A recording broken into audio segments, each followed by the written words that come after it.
মৃত্যু আসবে তো এক মুহূর্তেই তোমার জীবনের সব স্পন্দন থামাই দিবে। আর হাত নড়বে না, আর পাও নড়বে না, আর চোখ মিলবে না, আর কান শুনবে না, আর জবান উচ্চারণ করবে না। আর কোনো দিন হাজার আইটেম তরকারির মাছের গোশতের স্বাদ এই জিহ্বাতে আর অনুভূত হবে না।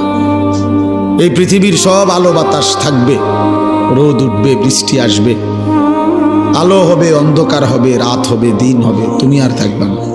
মৃত্যু আসবে তো এক মুহূর্তেই তোমার জীবনের সব স্পন্দন থামাই দিবে। আর হাত নড়বে না, আর পাও নড়বে না, আর চোখ মিলবে না, আর কান শুনবে না, আর জবান উচ্চারণ করবে না। আর কোনো দিন হাজার আইটেম তরকারির মাছের গোশতের স্বাদ এই জিহ্বাতে আর অনুভূত হবে না। এই পৃথিবীর সব আলো বাতাস থাকবে, রোদ উঠবে, বৃষ্টি আসবে, আলো হবে, অন্ধকার হবে, রাত হবে, দিন হবে, তুমি আর থাকবে না।